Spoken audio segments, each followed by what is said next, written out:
Bienvenidos al seminario de la Escuela Nacional de Ciencias de la Tierra, la ENCIT. En esta ocasión nos acompaña la doctora Mariana Patricia Jácome Paz. Antes de que ella presente su seminario, les voy a dar una muy breve biografía académica de la doctora Mariana Patricia Jácome. La doctora Jácome hizo la licenciatura en física en la Facultad de Ciencias de la UNAM y la maestría y el doctorado en el programa de posgrado en Ciencias de la Tierra con la especialidad en geoquímica y vulcanología. Actualmente ella trabaja en el Departamento de Recursos Naturales del Instituto de Geofísica de la UNAM. En cuanto a sus líneas de investigación, ella se ha centrado en la exploración geotérmica, en la geoquímica de fluidos volcánicos y geotérmicos, en el monitoreo geoquímico volcánico, la geodiversidad y geopatrimonio y en la evaluación del riesgo geológico.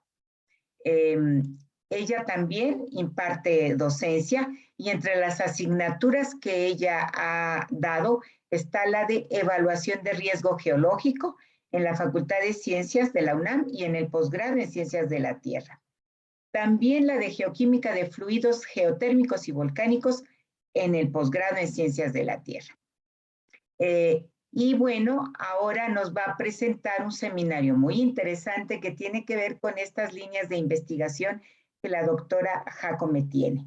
Y su título es Geotermia. ¿Qué es y para qué sirve? Adelante, doctora Jácome, con su seminario. Hola, muchas gracias por la bienvenida, muchas gracias por la invitación. Espero que todos se encuentren muy bien. Voy a comenzar a compartir mi presentación para platicarles un poquito de este tema y quisiera comenzar con la definición de lo que es geotermia. La geotermia es una palabra que pues tiene este origen de geo, ¿no? Que está relacionado con la tierra y con lo que está relacionado con algo termal o calor. Entonces, tradicionalmente, pues se puede traducir como ese calor de la tierra.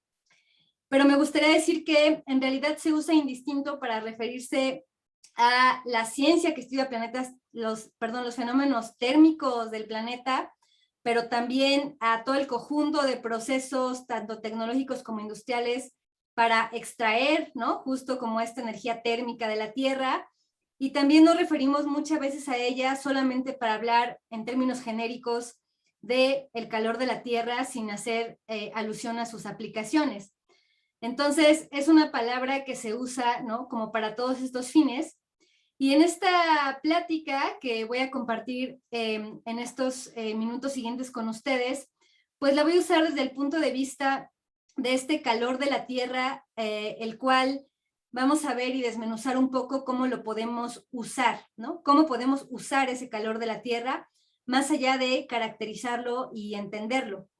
Entonces, el uso del calor interno de la Tierra es algo que en realidad es común a nosotros como civilización, porque comenzó a haber uso de pues manifestaciones termales en la Tierra desde que se empezó a cocinar, por ejemplo, a usar para cocinar alimentos o a sanar heridas, ¿no? Con estas aguas calientes que se encontraban los primeros humanos. Y después hubo civilizaciones enteras, entre ellos los romanos, que difundieron el uso de este calor, por ejemplo, a través de baños termales, como pues con un propósito de diversión, de relajación, pero también con propósitos a veces curativos. Mientras más se adentraban en su uso, en el uso de este calor de la Tierra, pues empezaron a darse cuenta que conjuntamente con la existencia de quizá un vapor o un líquido, agua caliente en superficie, existían a veces algunas otras características en estas zonas y empezó a haber una atención sobre qué otras emanaciones, fluidos, productos, minerales había en estas zonas termales. Entonces, los primeros usos que se le dieron fuera de la relajación o la diversión, empezaba a ser, digamos, conducir este líquido caliente y poner redes de distribución de agua caliente, por ejemplo, en 1330 en esta comunidad francesa, y otros usos que empezaron a tener como un enfoque más productivo, industrial, fueron en la zona de la Toscana, en Italia, en una zona que se conoce como Larderello, en donde empezaron a ver que más allá de que tenían emanaciones de vapor caliente y agua caliente, también tenían otros componentes, por ejemplo, de azufre, alumbre y algo que es las sales de boro.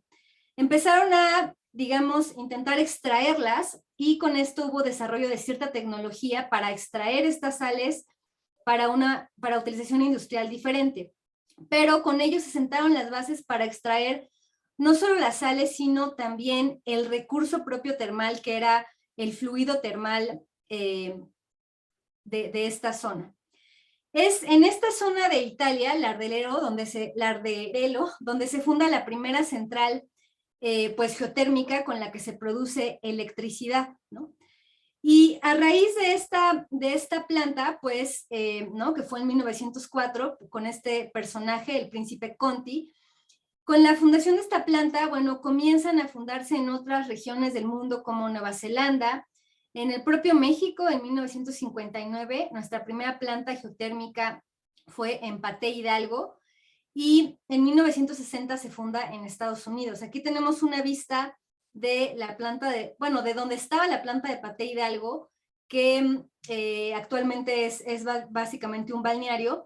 Hay una buena recapitulación histórica de esta planta muy interesante, recién publicada en este año por Canet y colaboradores. Pero antes de seguir, ¿no? Con esta como línea del tiempo de cómo fue esta aparición de algunas plantas geotérmicas, ¿no? A lo que llamamos planta geotérmica para producir electricidad, justo voy a ahondar un poquito más en esto, ¿no? Entonces, primero decir que la ubicación de las plantas geotérmicas en el mundo corresponde con ciertas características y está estrechamente relacionada con regiones donde tenemos volcanismo activo, sismicidad y límites de placas tectónicas. Esto nos estaría diciendo que hay algunas características en estas regiones que nos importan o nos son favorables cuando queremos usar este calor de la Tierra en alguna aplicación pues geotermal, ¿no? ¿Y cuáles son algunas de estas condiciones favorables? Primero, para dar algunos conceptos, se denomina gradiente geotérmico a la variación de la temperatura en función de la profundidad, que normalmente se expresa en grados centígrados por kilómetro. Es decir, si yo voy adentrándome al centro de la Tierra, teóricamente, vamos encontrando cada vez mayor temperatura. Y esto, cuando yo mido diferencias de temperatura en 2 puntos, se considera un gradiente, por lo cual se denomina geotermal o geotérmico, porque estamos hablando de temperatura y en la Tierra. Ahora, aunque tenga diferentes temperaturas, cuando tengo un gradiente de alguna variable, por ejemplo, termodinámica, de manera natural surge un flujo que intenta, entre comillas, como equilibrar este gradiente. Pero este flujo tiene un comportamiento diferente de acuerdo a los materiales que atraviese. Los materiales tienen una propiedad que es como su capacidad para conducir esta energía térmica y se denomina conductividad térmica. Entonces, combinando la conductividad con el gradiente o las diferencias de temperatura que tengo, se tiene lo que es el flujo de calor en superficie, que es pues un resultado de estos dos factores. Entonces, los flujos de calor pues también pueden ser diferentes en diferentes zonas.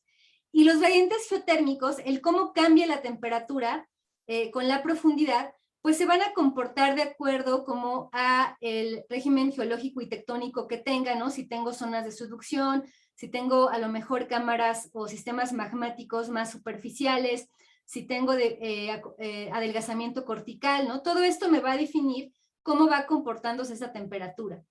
Ahora, solo recordar que la transmisión de calor se da en 3 procesos físicos principales. Uno es la conducción, que es de cómo se conduce el calor de sólido a sólido. Otra es la convección, que es cómo se conduce el calor en fluidos, que normalmente genera un movimiento circular que llamamos pues corrientes de convección. Y finalmente tenemos la radiación, que es aquel que todos conocemos, por ejemplo, cuando nos ponemos en un lugar donde da el sol y el sol nos calienta, a esta transmisión de energía térmica sin que nosotros toquemos físicamente a la fuente termal, ¿no? Entonces, todo esto condiciona cómo se transmite este flujo térmico en las profundidades, en la corteza, y dónde estarían las fuentes térmicas que me dan mayores gradientes geotérmicos. Entonces, el flujo promedio de calor de la corteza, bueno, tiene este valor, y pues vemos que entonces vamos a tener una variación de acuerdo a ese ambiente geológico involucrado de este flujo de calor, ¿no? Es donde existen estas anomalías, estos flujos de calor alto, donde inicialmente comenzó a instalarse estas plantas geotérmicas en todo el mundo, porque aquí es donde tenemos una mayor capacidad de extracción de esta energía térmica. Ahora, para hablar de las fuentes de flujo de calor, bueno, independientemente de estas zonas donde podemos tener como cámaras magmáticas y zonas con volcanismo activo, también tenemos dos fuentes de flujo de calor en la Tierra de manera global, que es calor radiogénico debido a decaimiento de elementos radiactivos en el interior de la Tierra, y también tenemos calor primordial residual generado después de esta acreción inicial de la Tierra y su posterior diferenciación por diferentes pues, parámetros físicos. Entonces, el flujo de calor tiene en algunas zonas, nosotros tenemos zonas anómalas de flujo de calor y en otras menos flujo de calor, y son estas zonas de flujo de calor alto donde se inicia o se busca inicialmente entender cómo se comporta, ¿no? la termodinámica ahí para ver si se puede instalar o extraer este calor a través de usos geotérmicos. Existe ya publicado un mapa de la República Mexicana donde se caracterizó el flujo de calor de todo el territorio nacional, y pues podemos ver que justo en las zonas de mayor volcanismo activo, como puede ser toda la faja transmexicana hasta toda la parte del Golfo y toda la zona asociada a la apertura del Golfo de California, tenemos alto flujo de calor, con lo cual para iniciar serían las zonas, ¿no? Para iniciar posibles exploraciones o para entender, ¿no? Cómo podríamos usar estos recursos geotérmicos.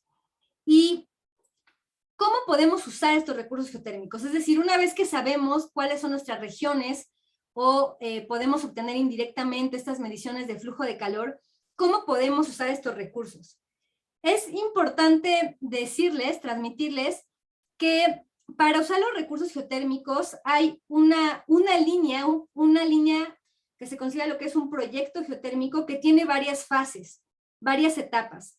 Y es importante conocer desde el inicio, todas o hacia dónde estamos yendo, independientemente de que nosotros a veces como geocientíficos pues nos quedamos albergados en lo que es la exploración del recurso, la caracterización, ¿no? Tenemos varias fases nombradas por diferentes autores con diversos nombres, pero básicamente nuestra frase inicial consiste en una fase de exploración y conocimiento del recurso, pues a través de herramientas de investigación, geociencia, incluso herramientas también geográficas. Finalmente se tiene planeación y otros estudios más detallados de la zona y del recurso, y bueno, dependiendo del tipo de proyecto que se pueda emprender, vienen etapas de construcción y funcionamiento en donde entran también entidades pues gubernamentales, técnicas, otro tipo de colaboraciones. Ahora, es muy importante saber que en los proyectos geotérmicos, normalmente desde el inicio podemos tener un trabajo multi y transdisciplinario. ¿Por qué? Porque al llegar a un territorio donde tenemos albergado, por ejemplo, un alto flujo de calor y un posible recurso geotérmico que empezamos a investigar, pues siempre es importante tener justo conciencia de que ese territorio tiene pues cierta comunidad viviendo ahí, ciertas características geográficas, y que la planeación de un posible proyecto tiene que estar de la mano con ello, ¿no? Por eso es muy importante la comunicación y generar como esta comunicación transversal a lo largo de todo un proyecto.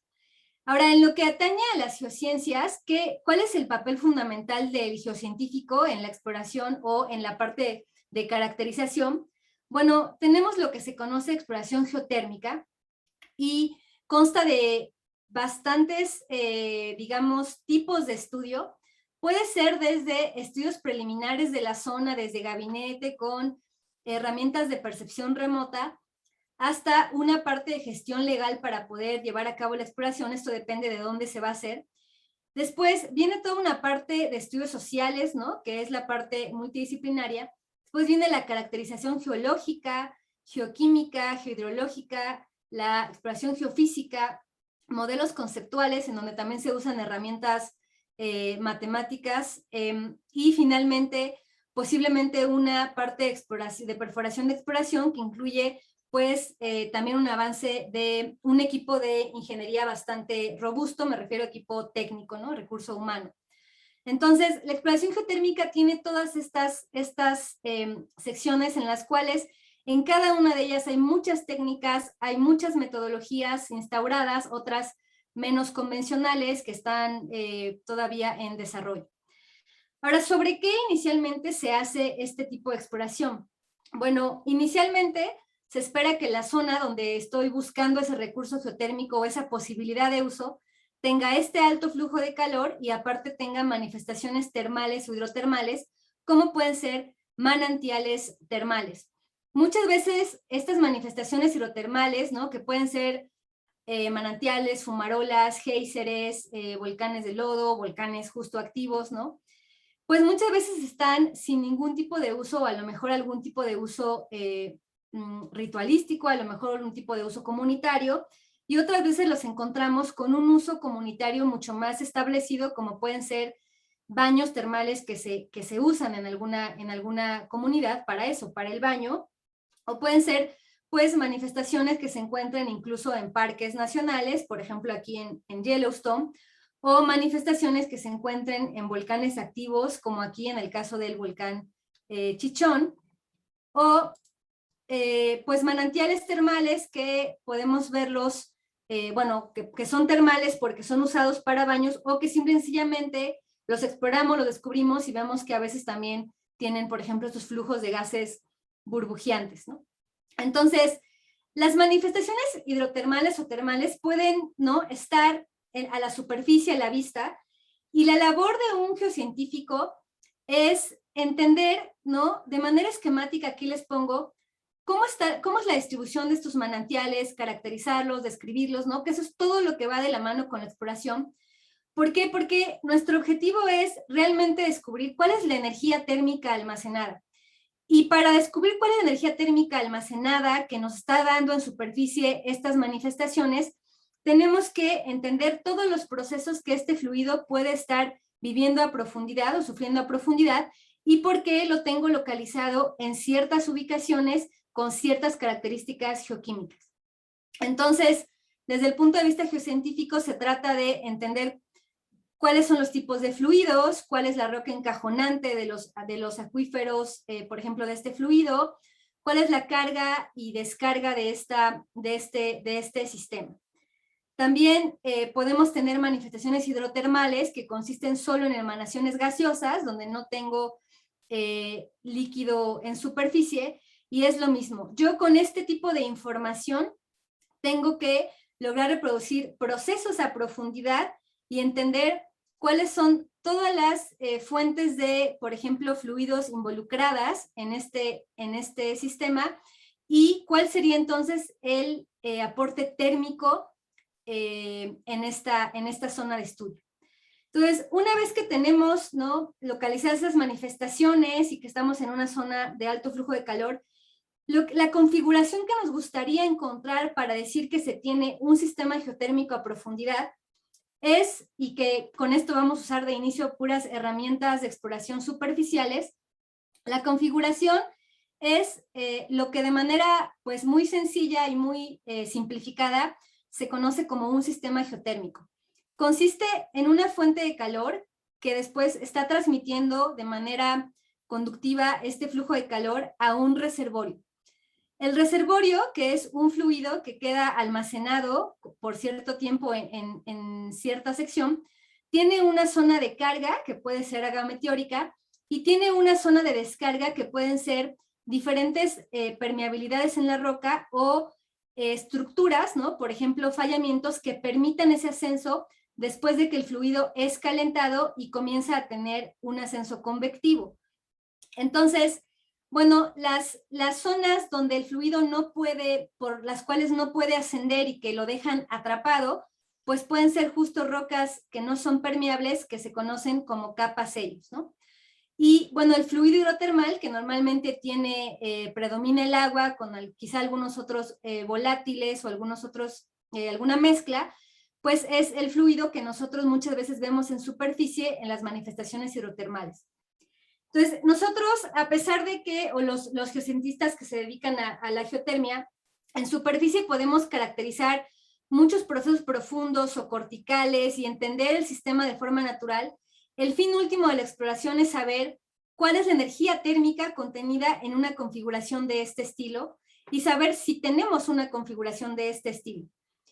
Cabe hacer notar que para extraer ese calor, en todo caso, ¿no?, de un sistema con este esquema, pues necesitamos la presencia de un fluido, porque el fluido transmite de manera más eficiente ese calor a la superficie que la conductividad entre las rocas. Es decir, la convección es un proceso más eficiente que la conducción. Y bueno, los costos y aspectos técnicos, ¿no?, tecnológicos ligados a esta extracción, pues se ven incrementados con profundidad y tienen que lograr delimitarse mucho con la exploración que se puede hacer en superficie. Aquí hay otros esquemas, por ejemplo, de un sistema en el cual nuevamente tenemos, ¿no?, esquematizado aquí la fuente termal, ¿no?, el flujo conductivo, una región convectiva y una región de mayor permeabilidad o fisuras o fracturas por donde este fluido sale a superficie, ¿no?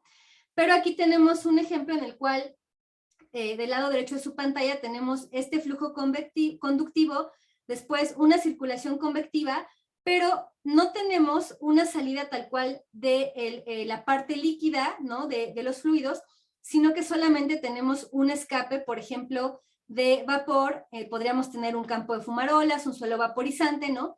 Entonces, la configuración geológica que tengamos va a ser la que va a determinar qué manifestaciones puedo tener en superficie.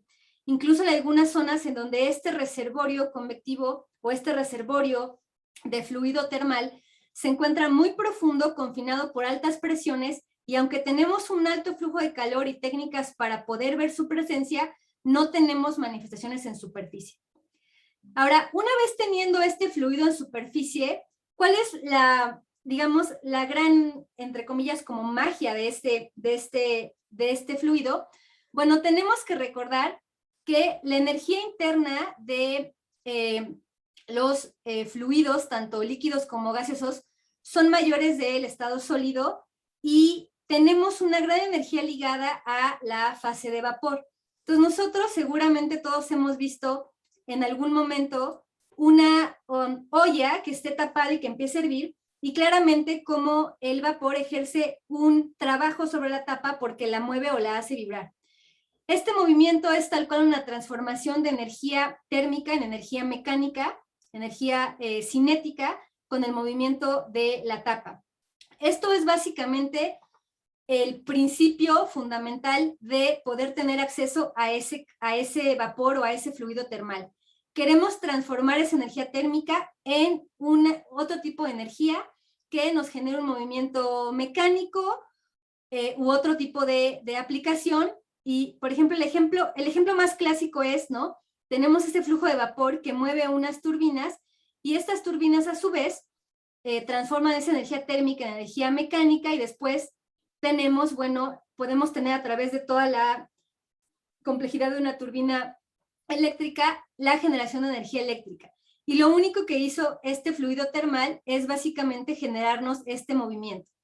Entonces, ¿cómo estamos midiendo esta energía? Bueno, esta energía térmica, en el pequeño ejemplo que les acabo de dar, pues se convierte en energía cinética, y a través de una turbina esto se convierte en electricidad.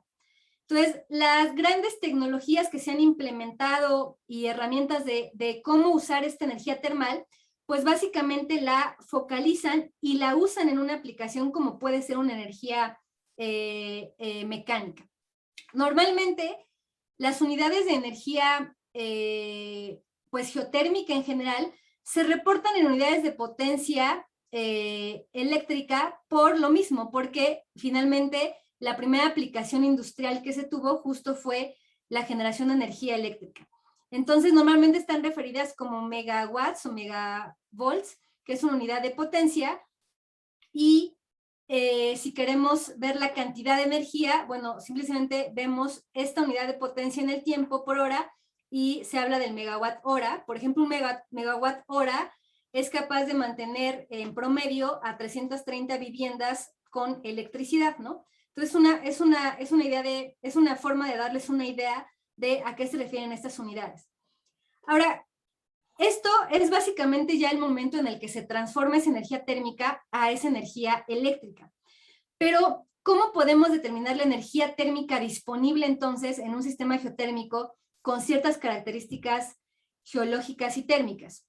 Para ello se usa una herramienta que se llama el cálculo del potencial geotérmico. Hay varias formas de calcular el potencial geotérmico, es decir, la energía térmica albergada en ese sistema. Y ese potencial se calcula solo a través de varias etapas de exploración. Y, por ejemplo, hay varios métodos, no voy a entrar en detalle, por mencionar, solo está método volumétrico, que es el más utilizado, o descarga de calor, o descarga por manifestaciones hidrotermales.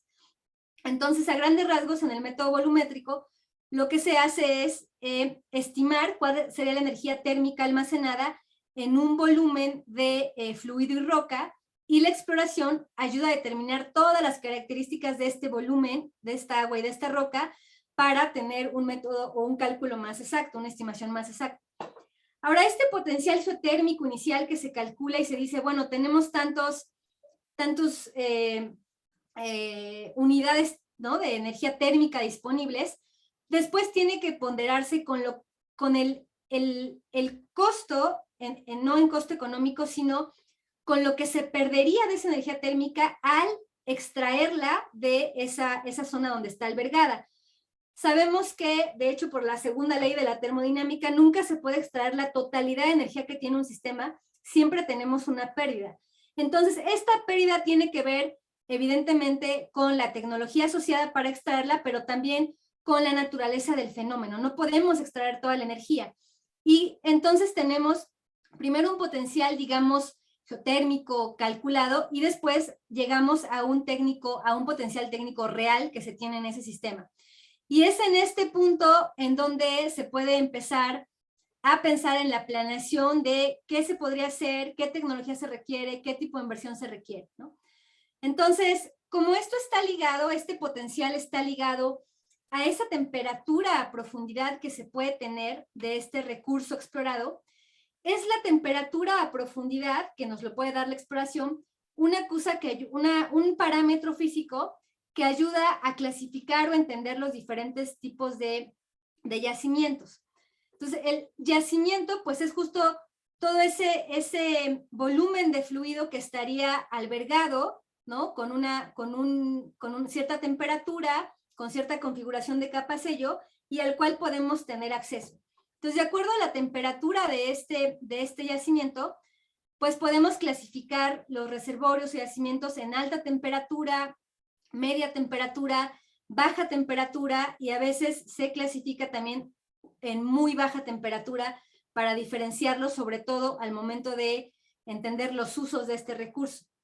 Entonces, estos sistemas en realidad se han clasificado así, pero no hay límites establecidos claros para estos rangos de temperatura, y diversos autores tienen diferentes rangos de temperatura para cada uno de los tipos de yacimiento.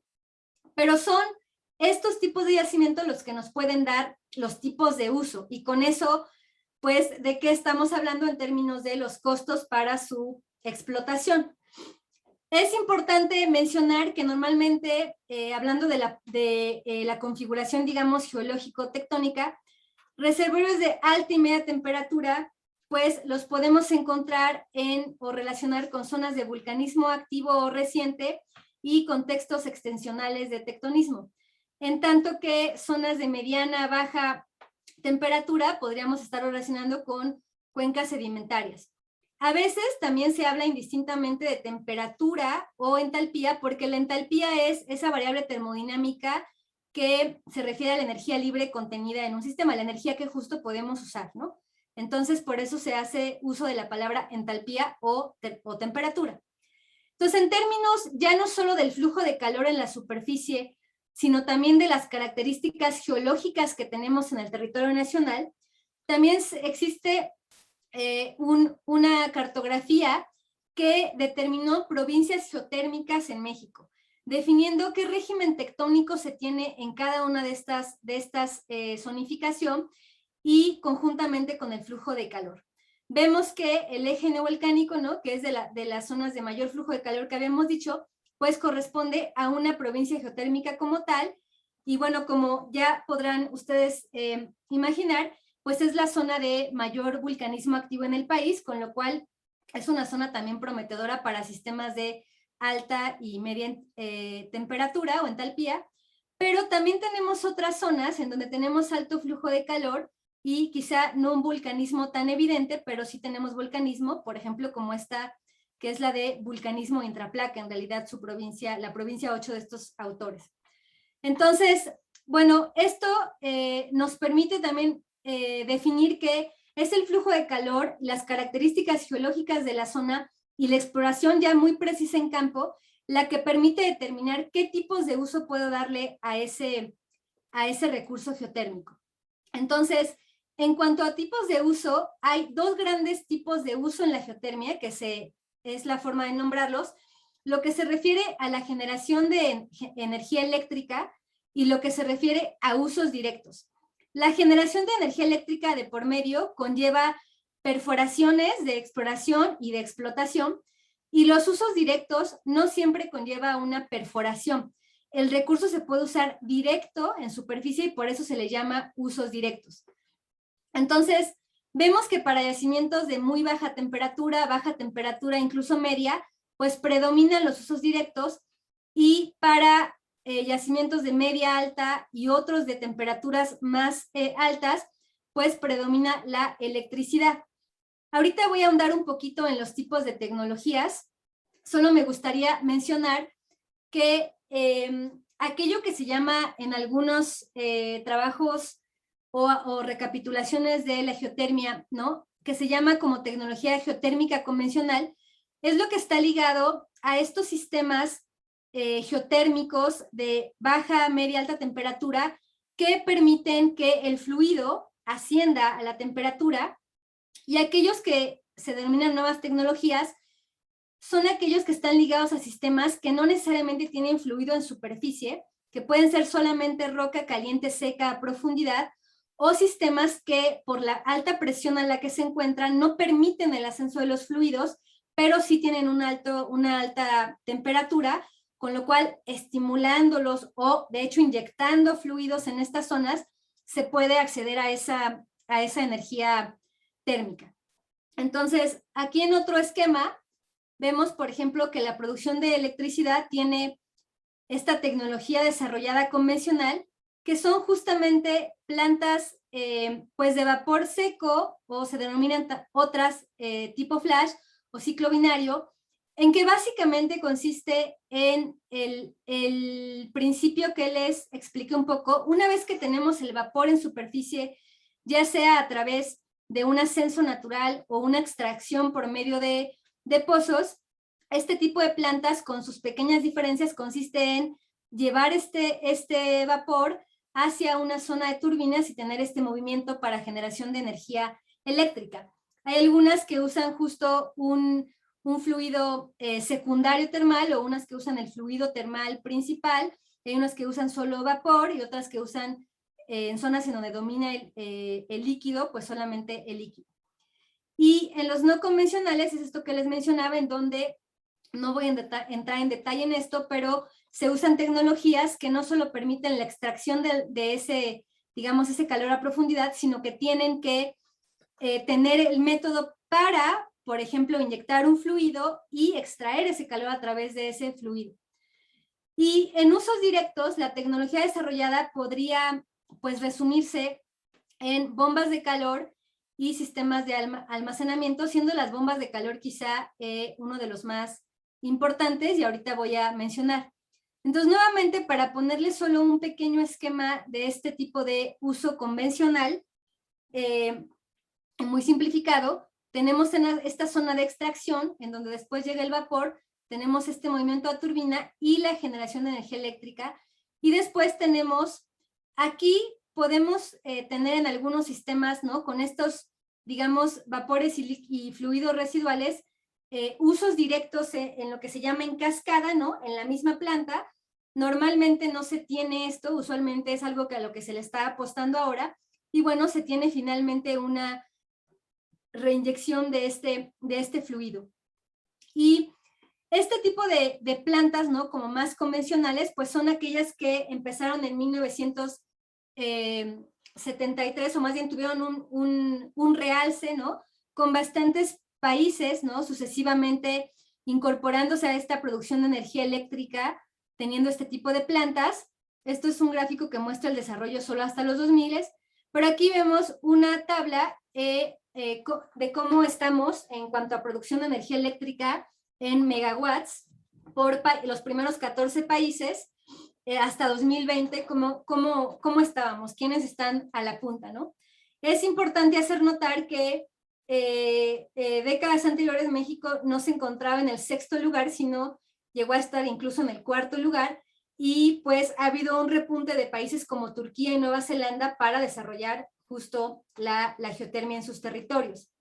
Actualmente en el mundo tenemos aproximadamente 366 plantas geotérmicas a 2019, con esta capacidad de gigawatts instalada, 10.5, y vemos justo esta configuración pues ligada, ¿no? A estas zonas de alto flujo de calor y esas características geológicas que nos favorecen. Pero vemos países como Islandia, en donde claramente se tiene, ¿no? Debido a su configuración tectónica, altos flujos de calor, pero también tenemos un uso muy importante de lo que se llama usos directos. Los usos directos, que son aquellos que ya les mencioné, usan este calor térmico en su, bueno, esta energía térmica más bien en superficie de manera directa, tienen varias aplicaciones como puede ser deshidratación de alimentos, invernaderos, climatización de espacios, tanto para enfriar como para calentar, acuacultura, secadores de cafés, ¿no? Y tiene un gran uso en lo que se llaman los parques temáticos de geotermia.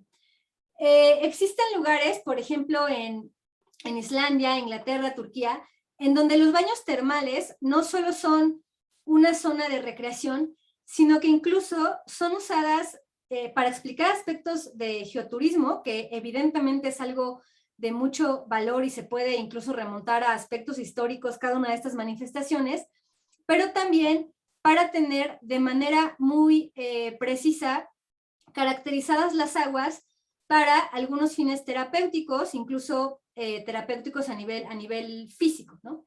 Entonces, por ejemplo, este es un parque temático en Copahue, en Argentina, el sur de Argentina, a los pies de un volcán que justo se llama Copahue, en donde tienen varias piscinas con mezclas de aguas diversas de sus manantiales termales y caracterizados cada tipo de agua, y mucha de la gente que va a este complejo no va solo como por recreación, sino por buscando algún tipo de beneficio a su salud.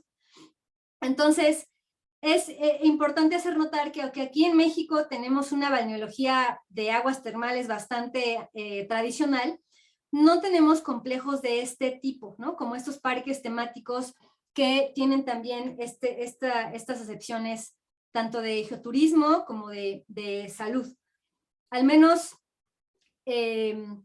no a gran escala. Esta es una tabla en la cual tenemos, por ejemplo, en términos de la temperatura, clasificados qué tipos de usos podemos tener. Entonces vemos que nuevamente para usos industriales tenemos algunos rangos de temperatura, bueno, predominan alta y media temperatura, pero también tenemos algunos rangos que pueden ir a baja temperatura, como puede ser pues precalentamientos para algunos sistemas. Y es en baja y media temperatura donde predominan los rangos que necesitan los diferentes usos directos.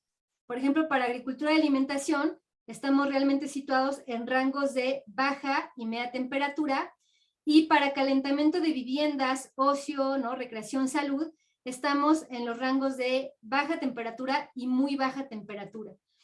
Entonces, en realidad los usos directos es algo que tenemos muy al alcance porque seguramente sabrán que en México existen una gran cantidad de recursos geotermales justo de estas temperaturas y lo podemos evidenciar con el sinfín de manantiales termales y balnearios termales que tenemos en nuestro país. Entonces, hablando de estos usos directos, nuevamente haciendo referencia a países que han hecho uso de usos directos en geotermia, en 1930 tenemos como el primer sistema instaurado en Islandia para calefacción en casas, con 70 casas, en las cuales se tenía un sistema mucho más robusto que los primeros en los que solo se transportaba el agua caliente y calentaba espacios con esta transmisión de forma espontánea, digamos. Y a partir de la década de los 50, pues se empieza a desarrollar en mayor escala en Islandia, Italia, Nueva Zelanda y Japón otros usos directos. Al año 2000, esta era la tabla de cómo estaban enunciada la producción de potencia instalada en estos países de usos directos solamente. Y de muy baja temperatura, pues tenemos, ¿no?, estos países liderando usar sistemas de muy baja temperatura. En México normalmente las temperaturas clasificadas al hacer exploraciones diversas por muchos autores, pues siempre caen en rangos de media a alta o media a baja, ¿no? En realidad ni siquiera, hay zonas del país que tienen o que tendrían esas características de muy baja temperatura, pero realmente tenemos muchos recursos geotérmicos que podríamos utilizar, ¿no? Entonces, nada más para poner un ejemplo de cómo es o un esquema más bien de cómo es esta climatización de espacios geotérmica. Bueno, lo que se requiere en una climatización de espacios es un proceso generador, ¿no?, o de una fuente térmica, un calentador, que caliente un fluido que viaja a través de ciertas, digamos, vamos a llamarlas tuberías, y a través de un intercambiador de calor con otro fluido que es el propio que va a calentar debido a su eficiencia, ¿no?, en esta transmisión del calor. Bueno, este fluido secundario, bueno, calienta el espacio o lo enfría de acuerdo al proceso que se esté haciendo, y después nuevamente este fluido alimenta la primera parte del sistema. Entonces, en el caso obviamente de la climatización geotérmica, pues aquí es donde entra en juego un fluido geotermal, que puede ser ese vapor directo extraído o líquido extraído, y dependiendo del rango de temperatura tiene que construirse este sistema y construirse el intercambiador y, digamos, caracterizarse, ¿no?, la tecnología o las dimensiones de la tecnología a utilizar, ¿no? También otro sistema muy importante de utilizar en los usos directos, y les mencionaba que quizás es el más importante, es la bomba de calor, en el cual nuevamente es una tecnología que puede calentar espacios, pero básicamente su función no es solo calentar, sino extraer el calor y darle un uso, en donde justamente tenemos una extracción superficial del el flujo térmico, y con ello después su posible uso para, por ejemplo, calentar o enfriar, en este caso calentar espacios, ¿no?, en el ejemplo de la derecha. Entonces, las bombas de calor es una tecnología desarrollada que no necesita necesariamente tener un fluido, sino solamente la extracción del flujo de calor del suelo. Ahora, en México, ¿cómo estamos en México? No es realmente una propagación de usos directos, pero hay muchos grupos de académicos y diversas instituciones trabajando para lograr usos directos. ¿Qué tenemos en México? En México tenemos estas plantas geotérmicas produciendo energía eléctrica en estos órdenes de magnitud, donde, dada la reforma energética del gobierno pasado, se pudo implementar, por ejemplo, el Domo de San Pedro, que es la única planta en el país que no está gestionada por la Comisión Federal de Electricidad o CFE, sino que es un grupo de inversionistas privado que genera esta cantidad de energía eléctrica. Esto es lo que tenemos en términos de las plantas que generan energía eléctrica, y en algunos de ellos, aunque es algo que no es realmente tan público, se tienen planes de expansión, ¿no?, para lograr tener mayor productividad en algunas de estas. y se tienen también algunas exploraciones con algunos consorcios y proyectos en los últimos años para tratar de ver, por ejemplo, otro prospecto que se llama aquí Acoculco, ¿no? En usos directos realmente no tenemos un desarrollo tan propagado, pero sí tenemos muchos recursos geotérmicos en México y muchas zonas con alto flujo de calor y con recursos en superficie caracterizadas o que están en exploración. Aquí quisiera hacer un comentario. Por ejemplo, esta zona de Cerritos Colorado, que está cerca de Guadalajara, en un bosque que se conoce como Bosque La Primavera, es un campo en donde se tiene el potencial evaluado, se tienen ya todos los pozos de exploración y se tiene básicamente una infraestructura lista para la explotación. Y aquí es donde quiero ahondar en el comentario de que el trabajo para la transición y para el uso de la geotermia en México depende mucho de el trabajar desde un principio de manera multi y transdisciplinaria. ¿Qué es lo que pasa en esta planta, ¿no?, que pudiera ya estar en operación? Bueno, voy a tomar este mapa que es tomado de una tesis de posgrado. Aquí se tiene delimitada, por ejemplo, el área que corresponde al Bosque La Primavera, ¿no? Aquí estamos en esta parte del estado de Jalisco, y tenemos la concesión para la explotación geotérmica aquí en cuadros negros, y la parte en la cual se tienen pues los pozos ya perforados y se tiene bastante caracterizada esta zona. Sin embargo, es importante mencionar que la zona colinda con bastantes ejidos dentro de esta que sería un área natural protegida. ¿Y qué es lo que pasa? Que surge lo que conocemos como un conflicto socioambiental. Un conflicto socioambiental es un conflicto que surge por tener diferentes intereses sobre un recurso natural, y los grupos que pueden tener diferentes intereses, pueden ser grupos locales, grupos académicos, grupos de inversionistas, grupos gubernamentales, ¿no? Sin entrar en detalle de quiénes son los grupos. En este caso, son los grupos, digamos, ¿no? Vamos a hablar un poquito de la historia de esta región. En 1917, cuando en realidad se instauraron los ejidos en México, ¿no?, el tipo de propiedad ejidal en México, bueno, en esta zona se albergan básicamente, se le dan tierras a muchos ejidos. Después, a partir de los 1980 más o menos, se inician obras y exploraciones en Cerritos Colorado, en esta región, y comienzan a limitar el acceso de ciertos ejidatarios o ciertos grupos a esta zona, con lo cual comienza a haber protestas ejidales que no son atendidas o no fueron atendidas en su momento o conciliadas, y estas protestas escalaron hasta pues los 80, los 2000, los 90, el momento en el que estamos, en que ha habido reubicaciones constantes, ¿no?, de este ejido, y bastantes, digamos, como amparos de parte de los ejidatarios para que esta obra no continúe. Entonces, actualmente ustedes pueden ver incluso datos de periódicos hasta 2020, 2019, la obra de explotación para ya poner en operación esta planta está parada, y en realidad desde el punto de vista técnico y geológico se tiene todo para operar, pero desde el punto de vista de pues el espacio geográfico, ¿no?, y la parte social, pues justo no se tiene esta correcta gestión, digamos. ¿Por qué quise mencionar esto como parte de esta charla? Porque es muy importante saber que a nivel energético, en proyectos energéticos en México, muchas veces el impedimento es que tenemos como país una falta de divulgación de los beneficios de estas energías, y como geocientíficos creo que tenemos una responsabilidad para divulgar y estar hablando de cómo se genera energía, qué es la energía, qué tipo de proyectos pueden beneficiar.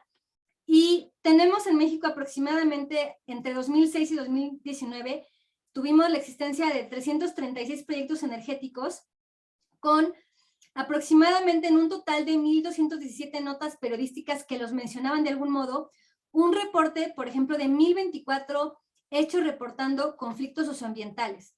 El conflicto socioambiental, les digo, surge de este diferente interés sobre el recurso, pero muchas veces también surge de un desconocimiento de lo que le podría dar a un territorio como impacto benéfico el uso de este recurso, ¿no?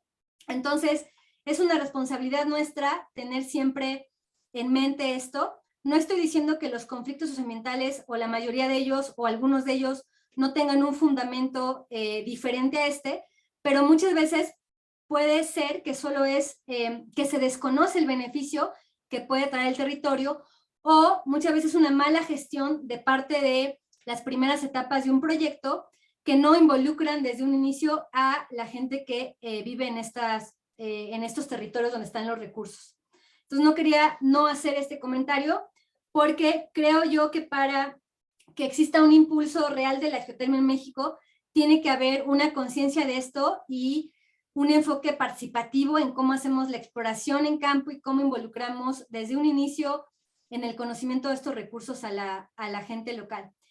Y por último, para no dar solamente malas noticias, quiero hacer uso de, un video que no es mío, pero me parece un video muy, muy importante, en el cual, creo que de hecho me está diciendo mi computadora que no se puede reproducir. Bueno, les debo el video, pero les voy a hacer la mención. Justamente en esta región donde tenemos el Domo de San Pedro en Nayarit, también tenemos el desarrollo concreto y funcionando de un uso directo de la geotermia, que es el primer deshidratador geotérmico que funciona en el país. Esto estuvo a cargo de un grupo que se llama IDEA, que tiene una vinculación, pero gran parte de los académicos de este grupo son del Instituto de Ingeniería de la UNAM.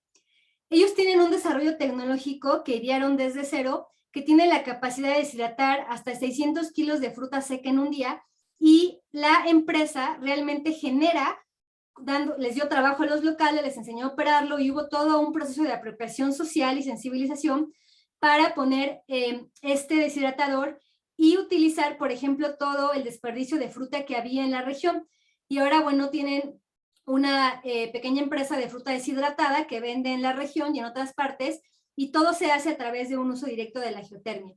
Entonces, hay muchos grupos en el país trabajando en que esto se pueda hacer, se pueda realmente propagar en el país y pues hacer un buen uso de la energía térmica que tenemos en el país. Entonces, bueno, esto es lo que yo les quería contar, transmitir. Yo quedo ahorita aquí con ustedes para cualquier pregunta o comentario o sugerencia. Muchas gracias. Muchas gracias, Mariana. Patricia, pues muy interesante esta cuestión de la geotermia. Aquí hay una pregunta. Estos conflictos que tú relatas entre pobladores y tratar, por otro lado, de desarrollar campos geotérmicos, en algunos aspectos me recuerda a la problemática que se tenía en cuestión de los riesgo, vulnerabilidad volcánica, en donde la gente no se quería ir de las regiones que estaban, en que eran vulnerables por explosiones volcánicas. Yo me pregunto si no, digo, a lo mejor claro que lo hacen, pero quiero que me lo especifiques, si no se trabaja junto con científicos sociales para acercarse a la población y empezar a hacerles ver, previo incluso a que se empiecen a hacer trabajos o lo que sea de campos geotérmicos, se les pueda hacer notar cuáles son los beneficios que a esas poblaciones les traerá el desarrollo de un campo geotérmico. ¿No se trabaja pues con esta clase de científicos integrados al equipo? Sí, yo de entrada no sé si todas las personas que se dedican a geotermia o académicos trabajan con este tipo de científicos sociales. De mi parte yo sí lo hago, y es muy importante resaltar que en México incluso, a pesar de que, por ejemplo, cuando se quiere hacer cuando se pide una concesión, bueno, ahorita no es claro cómo quedó, ¿no?, la ley energética para concesiones, pero cuando se pidió una concesión de exploración o explotación, hay ciertos requisitos, sobre todo estaban referidos a lo ambiental, ¿no? Que se hicieran las manifestaciones de impacto ambiental y todo lo que tiene que ver con cómo este proyecto impactaría el ambiente. Y recientemente, 2018, se instauró, y es, de hecho, digamos, felizmente se instauró todo lo que se llama EVIS, que son las evaluaciones de impacto social. Esto no estaba, ¿no?, como legislado. Entonces, era una cuestión en términos de que los exploradores que iban de frente tenían un trato, digamos, personal con los locales, y era una cuestión más de un acuerdo hablado que no siempre beneficiaba a todos los grupos, o no siempre estaba claro en futuro, en la evolución del proyecto, cómo iba a ser este beneficio a locales, ¿no? Entonces, ahora hay, digamos, algunos, digamos, términos de referencia establecidos para cómo hacer esta evaluación de impacto social cuando se empiece un proyecto energético en general, no solo geotérmico, y es bastante importante, digamos, lo digo de manera general, que todos los científicos trabajemos de la mano con un investigador social, ¿no? Porque al inicio, aunque nos parezca que solo estamos caracterizando el recurso y entendiendo más, pues esta parte de investigación geocientífica, sin tener en mente quizá un proyecto productivo, sí estamos ya, pues, digamos, entrando en un territorio con ciertas características en donde la gente puede, ahora más que nunca, pensar que queremos hacer un uso no correcto del recurso natural, ¿no? Entonces, sí es importante tener esta sensibilización, tener estas pláticas, saber a qué población voy a llegar, caracterizarla desde lo general a lo particular, ¿no? Como lo sociodemográfico, lo socioeconómico, grupos minoritarios, ¿no? Hacer este trabajo social sí es realmente muy importante. Muy bien. ¿Qué porcentaje de las necesidades eléctricas del país están proporcionando actualmente los campos geotérmicos que se encuentran en funciones? Sí, perdón. En cuestión de la generación de energía eléctrica, digamos, el porcentaje que tiene la energía geotérmica, ¿no?, de generación, es menos de un 6% en el país. Ahora, los requerimientos es una cosa diferente. Yo no he hecho un análisis, ¿no?, de realmente cuál es la energía que podría, por ejemplo, todos estos usos directos, ¿no?, que podrían, pues, suplir necesidades en piscicultura, en agricultura, en industria, y que son un montón de requerimientos energéticos que se podrían suplir, pues yo creo que el número de megawatts que se podría hacer con energía de usos directos es bastante, ¿no? No tengo un cálculo de eso, pero yo creo que puede ser un complemento importante para la carga que tiene CFE, ¿no? Otra pregunta. Por aquí dicen si la energía geotérmica en un futuro podría ser la forma de la cual se extrajera la mayor parte de la electricidad que se requiere en el país. Bueno, como ya vimos, quizá, aunque no lo dije explícitamente, las partes iniciales de la geotermia, ¿no?, esta primera inversión que se tiene que hacer para la infraestructura y la exploración tan precisa que tiene que hacer, es lo que hace a la geotermia quizá costosa en su inicio, ¿no? Costosa incluso también como para esfuerzo técnico, ¿no?, para instaurarla. Entonces, yo no tengo duda de que las plantas geotérmicas que están en funcionamiento se pueden expandir, ¿no?, y se puede tener una mayor productividad, y de que hay otros sistemas que aún no son explotados, que se pueden definir mejor, caracterizar mejor y hacer este uso. La transición no puede ser súbita, es una transición lenta, y quizá por eso yo como muchos geocientíficos tenemos la esperanza de que se empiecen a usar a través de usos directos la geotermia, que es, independientemente de que también lleva una parte de costo, ¿no?, la implementación, es menos, ¿no? Y realmente podría ser una forma en que se propague su uso inicialmente y se tenga esta transición como más suave, ¿no? ¿Podrías comentar sobre sismicidad inducida en áreas de explotación geotérmica? Bueno, se tienen, ¿no?, como, no tengo tal cual como el tema en boga yo, de sismicidad inducida, pero básicamente, por ejemplo, primero voy a hacer alusión a una cosa que quisiera diferenciar el concepto. Las técnicas geofísicas de exploración en geotermia sí involucran sismicidad en cuanto a que es una técnica que nos ayuda a delimitar con el ruido natural sísmico los volúmenes y zonas donde se encuentran albergados los reservorios, ¿no?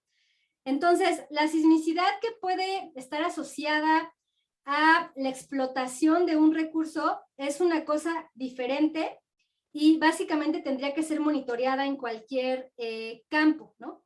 Yo no sé exactamente qué quisiera saber esta persona que pregunta. Yo no estoy tan familiarizada con ese tema, pero a lo mejor puedo contestar si quiere saber específicamente algo. Es una pregunta que hace Dolores Ferrés. pero no me da más detalles, a ver si nos puede especificar, pero bueno, en lo que ella ajusta su pregunta, bueno, pues hay gran preocupación obviamente sobre las energías llamadas limpias ante el contexto del cambio global y ahora en estos días ante la reunión de la COP26 en Glasgow. Y pues sí, nuevamente está la pregunta de en cuánto tiempo crees que se podría tener generar energía eléctrica suficiente para no estar utilizando tantos combustibles fósiles. Es una preocupación general que existe. Sí, yo creo que como seguramente lo han oído justo por esta cumbre, ¿no? Como que las decisiones gubernamentales y esta transición energética que tenemos que vivir globalmente es ya, ¿no? O sea, cada uno debemos tener esa conciencia de esta necesidad de transición a modo individual y global. Ahora, el punto de los proyectos geotérmicos, por ejemplo, para generación de energía eléctrica, es que llevan un tiempo razonable, ¿no? En lo que se caracteriza el recurso, se hacen estas incluso exploraciones más profundas para definir qué tipo de recurso se tiene y qué tipo de explotación se podría hacer. Entonces son proyectos que llevan más de 5, 6, 7, 10 años, ¿no? Dependiendo de cómo es ese recurso y a qué profundidad se encuentra, a qué temperatura. Entonces, si nosotros tuviéramos una línea gubernamental enfocada a la generación en este momento de energía geotérmica, yo no dudo que en los próximos 10 años podamos tener un efecto de esta transición. Lamentablemente no tenemos ahorita este enfoque gubernamental. Eso quiere decir que al menos a nivel nacional esto va a llevar mucho más tiempo. Por eso es una labor, digamos, del geocientista divulgar las bondades de esta energía geotérmica y tratar de impulsar desde las trincheras sobre todo los usos directos. ¿Por qué menciono tanto usos directos? Porque el impulsar la generación de energía eléctrica es un recurso geotérmico de alta temperatura que sí tiene una concesión en este momento prioritario a CFE. Entonces, para poner en explotación campos en el país que generen energía eléctrica, esto es una labor que obviamente con un grupo de colaboradores de muchas índoles, pero que pertenece a CFE en México. En cambio, los usos directos tiene un régimen legal que nos permite como científicos explorar el recurso, caracterizarlo y a través de convenios, ¿no? Y ahora sí que el poder tener acceso a recursos financieros, poder generar las tecnologías para usos directos, ¿no? Por eso yo insisto tanto en la parte de usos directos, que es una forma también de transicionar, ¿no?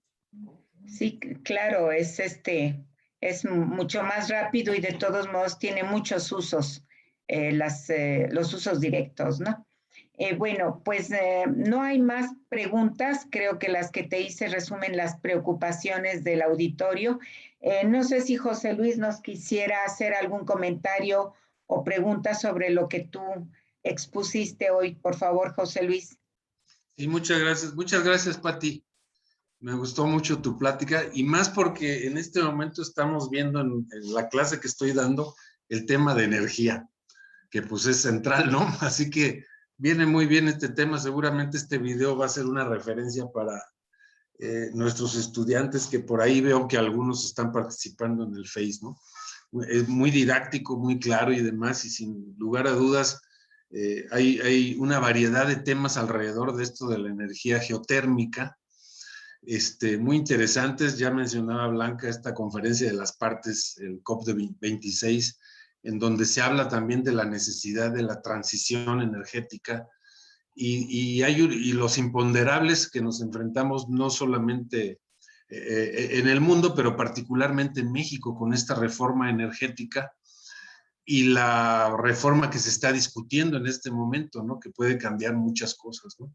Cómo se ha satanizado también la inversión extranjera, cuando sabemos que, bueno, ninguna empresa ni CFE puede invertir en todas las energías, en la geotérmica, que también tiene un costo importante y por eso es importante la inversión extranjera, pero sí es importante también poner reglas claras a la inversión extranjera, ¿no? Que tal vez eso es lo que se discuta en esta reforma. Pues nada, yo quisiera agradecerte mucho. Sin lugar a dudas, además, esto de la geotermia tiene un potencial extraordinario en México, como muchas otras, y no es la única energía, y es más, yo creo que un país no se puede ligar a un solo tipo de energía, sino cada una tiene sus bondades, y en el momento en que todas las energías se combinan, es cuando tenemos el máximo, ¿no?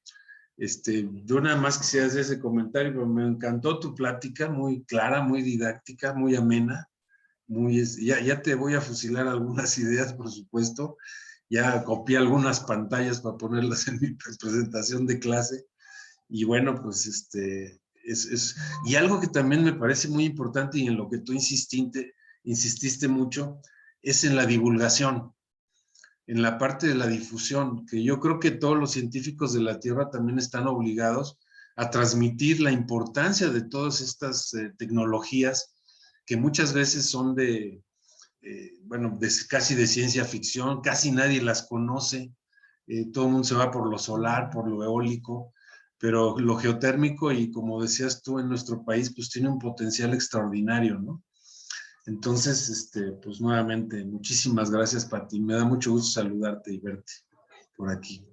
Muchas Y gracias pues por tus palabras. datos muy precisos para cualquiera que tenga duda, están esos datos muy claros, y yo creo que es una excelente fuente para para los estudiantes de las ciencias de la Tierra, geografía aplicada y ciencias de la Tierra. Esta es una de esas seminarios en donde hay muchos datos, muchos mapas que a todos les pueden servir. Pues Mariana, muchas gracias, doctora Patricia Jácome, por un excelente seminario, y pues invito a todo nuestro auditorio a que nos vuelvan a escuchar el 17 de noviembre, el miércoles, en donde veremos otro tipo de energías, ni más ni menos ahora que la energía del oleaje. Estará con nosotros el doctor Steven Citron para hablarnos de esto. Doctora Jácome Paz, buenas tardes, y buenas tardes a todas y a todos. Muchas gracias. Bye, un gusto. Bye.